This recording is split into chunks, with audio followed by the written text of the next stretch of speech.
वसुंध जी ने भी कह दिया प्रभु कोई बात नहीं, वहाँ हमको मिल जाती थी, यहाँ आप छीन के खा रहे हैं तो हम तुमसे छीन के खाएंगे, लेकिन खाएंगे जरूर। जय जय। ऐसे भक्त हैं ये काग वसुंध जी।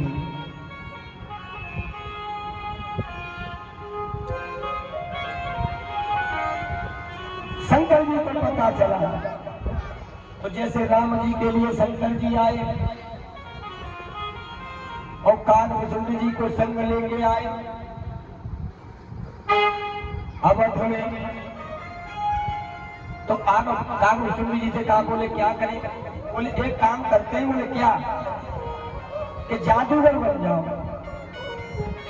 काग वसुंध जी बोले जादूगर बन जाओ, क्योंकि आपका आधा वेश तो जादूगर जैसा है ही, कुछ करने की जरूरत नहीं है। तो शिष्य बन गए काग वसुंध जी और जादूगर बन गए शंकर जी और अयोध्या में पहुंचे। अयोध्या में पहुंच करके काग वसुंध से कहने लगे कि ऐसा करो कि तुम गीत गाओ, हम डमरू बजाएंगे, तुम गीत गाओ। और काग वसुंध जी कहने लगे कौआ गावे तो कैसा लगेगा? कौआ गाए तो कैसा लगेगा? हम तो कौआ है, हमें कौन सुनेगा? अरे भोले बाबा कहने लगे का कहो कहूँ मराला। अरे राम का नाम तो ऐसा है कि अगर इसे कौआ भी गाए ना तो वो कोयल बन जाता है। अब हुआ क्या? रीत विनीत कौतिक सो रच गीत वसुंध जी गाने लगे। काग वसुंध जी ने गाना शुरू किया तो झांकी झरोखन में डमरू। और भोले बाबा झरोखा देख रही कि किसी झरोखे से भगवान राम का दर्शन हो जाए, भगवान राम का दर्शन हो जाए, ऐसे देख रही किसी झरोखे से। तो झांकी झरोखन में डमरू पार्वती के बजाने लगे। तो छोड़ पड़े पलना में प्रभु, राम जी पल्ला में सो रहे, चोट पड़ी। जैसे ही डमरू सुना भोले बाबा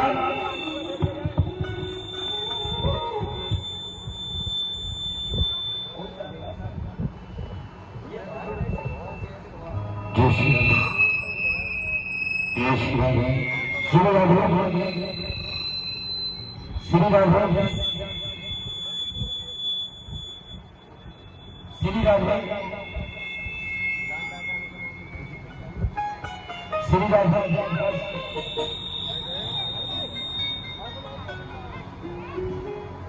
श्री राधे। तो चौकी पड़े पलना में प्रभु, राम जी चौके। जैसे ही भोले बाबा का डमरू सुना और वसुंध जी गीत गा रहे हैं, प्रहरी प्रतिशोधन को धावन लागे। कौशल्या ने कहा पहरेदारों से, अरे देखो ये शोर कैसा हो रहा है, मेरा लाला डर रहा है, मेरा लाला पालने में डर गया, चौंक पड़े प्रभु। तो प्रहरी प्रतिशोधन को धावन लागे। अब प्रहरी भागे, आई धरे अनुराग भरे इन भागवतों को भगावन। तेरे नारायण भागो यहाँ से, भागो भागो यहाँ से, महल के दरवाजे के सामने बजा रहे हो ये डमरू भमरू, भागो यहाँ से। दोनों को भगा दिया। भोले बाबा काग वसुंध जी दोनों पहुंचे कहाँ? सरयू के किनारे। और सरयू के किनारे जाकर के भोले बाबा से वसुंध जी बोले अब क्या करोगे?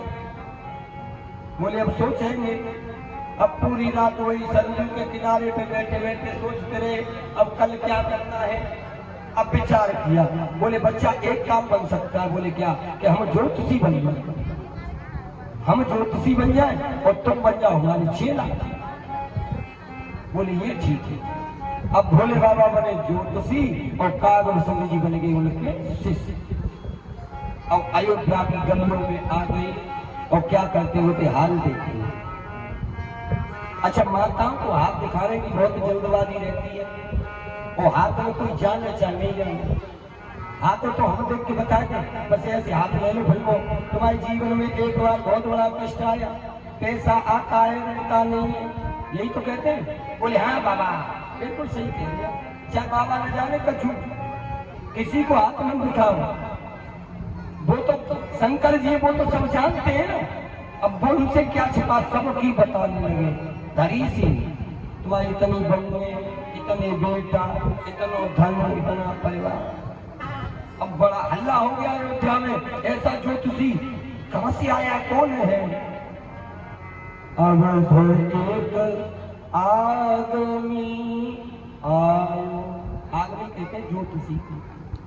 करतल देखी कहत सब गुणगन, बहुतन परिचय पायो। अब एक आदमी आयो।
दासी ने भी अपना हाथ दिखाया। अब बोले बाबा ने सब बात बता दी। दासी बोली बाबा हम तुम्हारी क्या सेवा करें? बोले कुछ सेवा की जरूरत नहीं है, एक ही सेवा है। बोले क्या? कैसे भी इस राजमहल में हमारा प्रवेश करा, कैसे भी राजमहल में। तो दासी बोली कोशिश करूंगी। अब वो गई, जा करके कौशल्या से कहने लगी ऐसा एक ज्योतिषी आया है और वो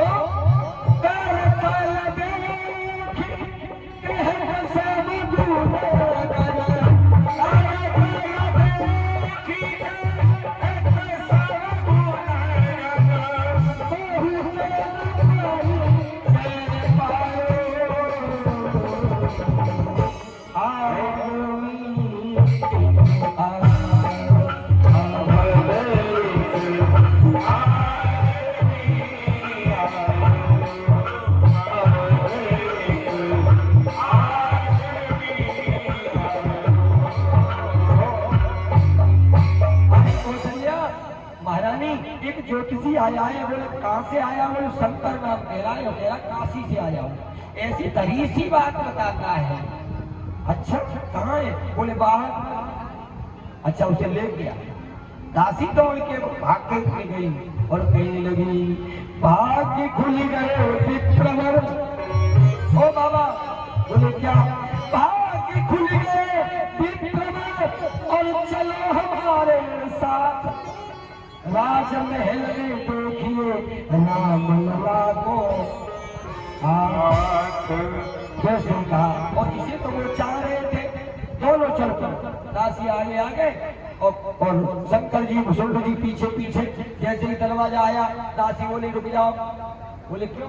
एक जना जाएगा केवल, एक जना। हाँ तो भोले बाबा बोले चलो ठीक है हम जा रहे हैं, ये हमारा चेला यहीं बैठा रहेगा, इसके लिए यही खीर पूरी लड़ुआ हलवा यही भिजवा देना। कागवचंदी जी बोले बाबा कल से झोली डाले घूम रहे साथ में, अकेले दर्शन कर लोगे पोल खोल देंगे सारी। शंकर जी बोले दासी सुन, देखो ऐसा है कि अब हम